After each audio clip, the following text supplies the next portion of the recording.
Hi guys! Magandang gabi! Welcome back po dito sa Gandara SRU channel for Showbiz Update. Andito na naman nga po akong muli nagbabalik.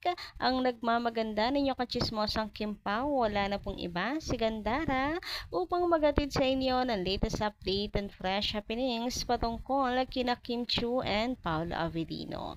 And para nga po sa gabing ito, ang tatalakayin natin at pag-uusapan ay may kinalaman sa ABS-CBN Ball. Ayan na po. Confirm the confirm. Kung dati-rati ay sulyapan lang. Ang Kim Pao, ngayon ay date na ang dalawa. Mag-date na sa ABS-CBN Ball. Based po sa ating nasagap na chika. And eto pa guys, speaking of the sagap na chika, nako, wag po tayong pahuhuli dito sa atin pong another na sagap ng atin pong antena. Oh, maka-antena naman, napaka-OA. Yung $500,000 na kinita po ng My Love Will Make You Disappear sa first week ng showing nito sa North America. Grabe, han?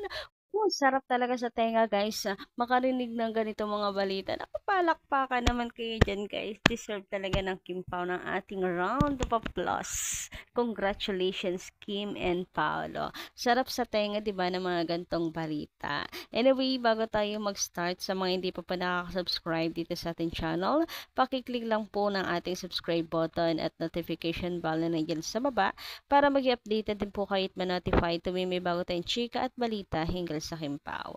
Basta mga balita na may kinalaman kay Kim and Paula Avellino, sagot na natin yan. And eto nga, speaking of masarap makabasa at makadinig ng mga ganitong balita, eto tayo. Another masarap sa tenga pakinggan na update. Way from Kim Pao. Nakuha ko to sa X. Credit po ha. Sensya na dahil tuwang-tuwa talaga ako. Sarap kasi talaga makabalita ng mga ganito.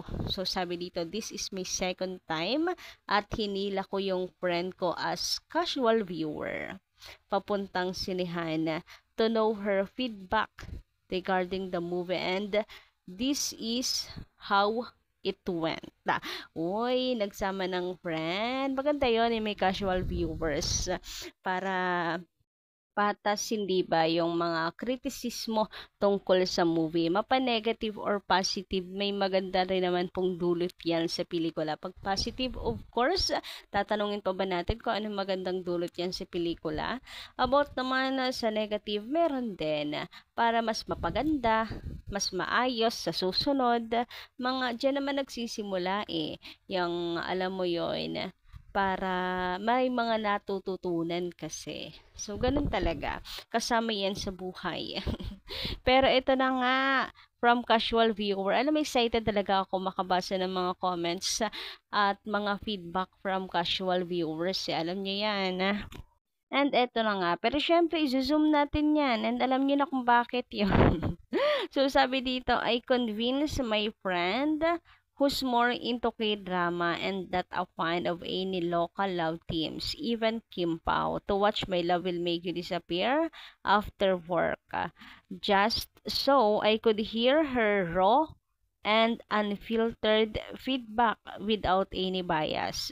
She didn't know I know that yesterday was actually my second time watching it. So before entering the cinema, she saw the trailer on a LED display and said, "Ang pogi ni Paulo. Kamukha niya yung jowa ko. Mas maputi lang si Paulo." Hahaha, joking around. When the movie started, she had no idea I was also observing her reactions. I could hear her laughing hard during the part where Sari was acting silly, multo-multuhan. And during the quick scene with Cholo, she kept complimenting Paulo, saying, ang gwapo talaga, te."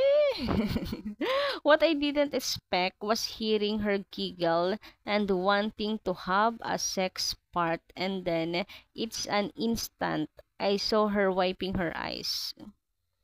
We both ended up crying during that scene. Nakakaiyak talaga yun. Sa trailer kasi nakakatawa siya, pero totoo, kung papapanood nyo, iiyak kayo sa scene yun. She said, akala ko K-drama lang ang kaya magpaiyak sa akin. Akala ko ba rom-com to, while laughing and crying at the same time.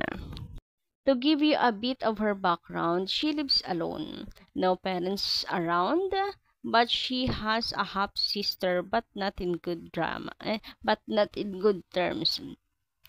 She does not have relatives, but she chose to live on her own, and the only person she's with in her life is her boyfriend. Maybe that's the reason why she can somehow relate herself to Sari.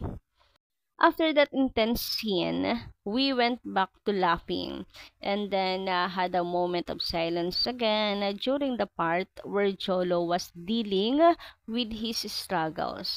Then, we went back to the kiliga moments, tulakan sa upuan, hampasan at kurutan, especially towards the end of the movie. She told me ngayon, alam ko na kung bakit ka baliw sa Kimpaw. After the movie, while we were walking out of the mall, all I can hear from her are compliments about the film. Ang ganda pala ng movie nila, te. Bira mo ako mapapanood hanggang dyan, alam mo yan. Ang dami nga kumakalat na short clips kung saan-saan, pero iba impact pag pinanood sa sinehan. Ang galing na ni Kim Chiu umakting ngayon compare noon. Pati ako nadala. Tapos si Paolo, iba yung hatak niya sa emosyon ko. Pati ata puso ko nakuha na niya. Grabe naman talaga yun, haha. Ako na, dagdag pa dito sa conversation nila, sabi daw ng isa, ako na magbabayad ng Grab natin. Napasaya mo ako ngayon. I almost teared up, not because she was treating me, but because she genuinely felt happy about the movie. Iba naman talaga kapag kino-compliment po yung movie ng Kim Pao na talaga namang pinopromote natin ng bonggang-bongga naman talaga. So, iba rin talaga yung tagos din talaga sa puso natin kapag may nababasa tayong compliment about the movie. Anyway, another ayuda naman tayo ngayon. So, eto, ABS-CBN Ball 2025. Nakita niyo na ba yung post na to? So, ayan ha, yung pictures, sa video, yung picture na, yung video na ginamit po nila, screenshot ko na lang. Tapos, pinagsama ko na yung Kim Pao. So, hindi na solong maglalakad si Kim and Paolo. Sabay nang maglalakad sa red carpet. Hoy, manifesting. Baka naman ABS ha, pakiwalayin nyo pa yan. Dapat date ang Kim Pao. Dapat lang, ay may ongoing movie ang Kim Pao and mag-couple yan dalawang yan. Di po pwede yung paghiwalayin yan. Maraming magagalit talaga. Charot. Paka-OA. Pero, ayun nga, very excited ako. 3 days na lang. Ito nga po ang post ng ABS-CBN para sa mga hindi pa naku-confirm ang balita. Ito, from ABS-CBN, verified account yan. 3 days to go, Kim Pao's charm will make your worries disappear. Catch Kim Chiu and Paolo Avellino at #Brighter Together. The ABS-CBN Ball 2025's Red Carpet Special. Live this Friday, April 4. The pre-show starts at 5 p.m. at the show starts at 6 p.m. Available worldwide on ABS-CBN Entertainment's YouTube channel. #Road to ABS-CBN's Ball 2025. So, ayan, our worries will disappear because ang Kim Pao ay rarampa sa red carpet. Hoy! So again, naulit ko lamang po, live daw po ito worldwide sa ABS-CBN Entertainment's YouTube channel. Kaya lahat po tayo ay makakapanood nito. And dahil alam ko maraming stress sa inyo dahil kay Oki, tatantarin ko kayo ng good news and ayuda. Una, yung tungkol sa feedback ng casual netizen. Pangalawa ay yung sa ABS-CBN Ball. And ito yung pangatlo, ang $500,000. Ayan, post ng Variety. At ito yung nakita ko.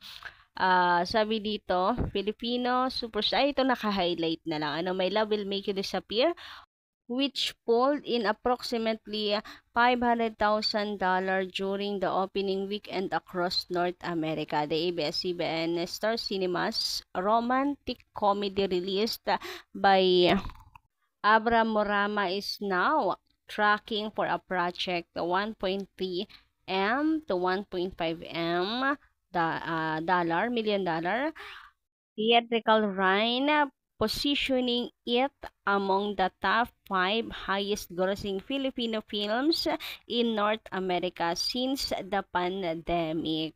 O, diba top 5? Grabehan, congratulations Kim Pao. Napakagandang balita po nito. So, ayan, nasagap ko lang din po yung chika na to dito kay Kim Pao PH. Ayan, congratulations. Team My Love Will Make You Disappear. And of course, kila Kim and Paula. So, yun lang guys ang ating update ngayong gabi. Thank you so much sa pakikitambay at pakikinig. Pakikisama sa akin ngayong gabing ito. And don't forget to click the subscribe button and notification bell for more updates. Maraming salamat.